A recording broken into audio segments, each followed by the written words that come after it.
그 기술은 뭐 어떻게 구성이 되어 있는지 또는 관계된 협력사들 담당자가 누구누구고 내가 조율해야 될 부분들에 있어서 정확히 알고 있어야 되고 그런 많은 부분들을 파악을 하고 있어야 됩니다. 그렇기 때문에 비즈 영업이라는 직무에서도 자신이 영업에 대해서 어필을 할 것인지 센터 직무에 대해서 어필을 할 것인지 본인이 이미 경험하고 보유한 지식과 활동에서 강점을 좀 파악해서 어필하는 게 자소서든 면접이든 중요한 것 같습니다.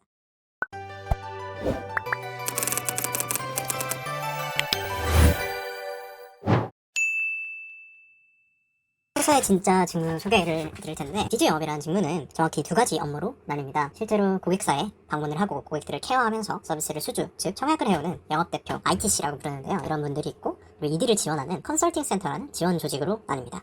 모두 비즈 영업 직무로 공채를 진행합니다. 하지만 배치를 받는 건 순수하게 운이고요. 아니면 이제 면접을 보셨을 때 그 담당분께서 실제로 현업에 가시면 있을 텐데 그분들이 뭐 이 친구는 면접 때 느낌이 이랬던 것 같아 하면서 뭐 센터로 보내시거나 영업으로 보내시거나 이거는 알아서 하십니다. 동기들을 보면 절반은 센터고 절반은 영업입니다. 비즈는 말 그대로 일정 규모 이상의 고객사를 선발해서 코어 고객이라고 하는데 이 고객들이 기존에 사용하고 있는 서비스를 재계약하도록 유도를 하고 타사의 서비스를 사용하고 있을 경우 뭐 SKT나 LG 걸 사용하고 있을 경우 혼영을 사용할 경우에는 탈환하는 업무를 진행을 합니다. 근데 이 상품이 너무 많아요. 이미 살아있는 서비스만 해도 300개 정도 되고 죽은 서비스들까지 하면 엄청 많이 있는데 영업 대표들도 자기들이 선호하는 서비스 상품들이 있습니다. 자기가 잘 아는 몇 개 상품들은 잘 영업을 하시는데 나머지는 고객이 요구하거나 또는 조직 전체에서 이 서비스를 이번까지는 어느 정도 청약해오라 라고 이제 프로모션 같은 걸 합니다. 그럼 이 서비스를 청약해오라고 했을 때만 이제 푸시하는 경우에 영업을 하시는 경우가 다수 있습니다. 상품을 모를 경우에 앞서 말씀드린 이제 센터라는 조직이 사람들에게 헬프를 요청을 하는데요. 작게는 청약을 하는 방법부터 청약서에 뭐 기재사 어떤 걸 쓰고 어떤 걸 쓰지 말아야 되는지 또는 접수처 어딘지 지원 양식 등이 자기가 없으면 센터 직원한테 양식 좀 보내줘 이렇게 해가지고 양식을 보내받고 또 뭐 여러 가지 지원을 받습니다. 크게는 이제 아예 고객과 대면하는 컨설팅에서도 지원 요청을 하는데 왜냐면 그 상품이 300개가 넘으니까 자기가 잘 몰라요. 자기는 모르지만 팔아야 되고 모른 척을 그대로 할 수 없으니까 그러면 뭐 본부에 잘 아는 분을 데려오겠다 해서 연결해 주는 겁니다. 그럼 센터 직원은 자기가 맡은 영업 담당 조직원이 뭐 지역마다 다르겠지만 되게 몇십 명은 됩니다.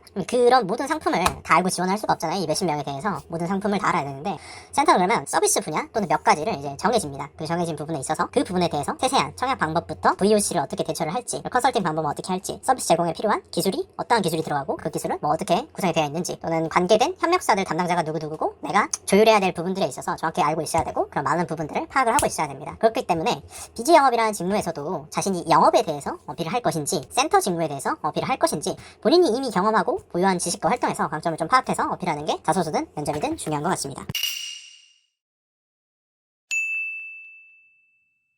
해당 회사 직무에 필요하다고 생각하는 진짜 직무 역량을 답해드릴 건데요. 비즈 영업 직무에서 정말 필요한 역량은 진짜 흔해 빠진 역량입니다. 계속 배우고 관심 있어 하는 태도와 정말 유연한 커뮤니케이션 능력이 필요한데요. 이렇게 답을 드리면 무슨 그런 공통적인 역량을 말하냐 라고 하실 수도 있습니다. 근데 현업에서 정말 필요하다고 느끼는 부분인데 왜냐하면 영업이란 직무가 사람을 대면하고 대화해서 서비스를 계약하는 겁니다.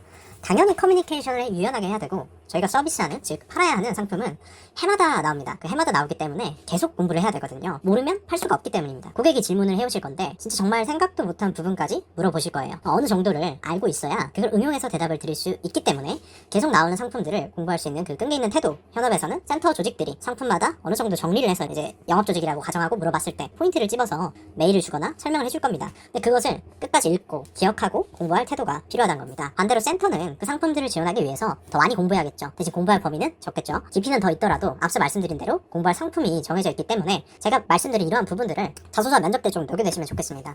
현업에서 쓰는 이러한 용어들 그리고 진짜 현업에서 업무를 어떻게 하고 있는지 형태를 파악하고 이런 정보를 얻기 위해서 내가 노력했다는 것을 어필하는 게 면접 때나 자소서에서나 굉장히 큰 어필을 할 수 있고 굉장히 좋게 보이는 요소가 될 수 있습니다. 기술직을 뽑는 게 아니기 때문에 영업을 뽑는 겁니다. 매번 출시되신 서비스를 아주 딥하게 이해하실 필요는 없습니다. 기술의 뭐 구동 원리까지 법칙까지 이해하실 필요는 없다고요. 이해하기 위해서 계속해서 공부할 태도가 되어 있냐가 정말 중요한 역량입니다.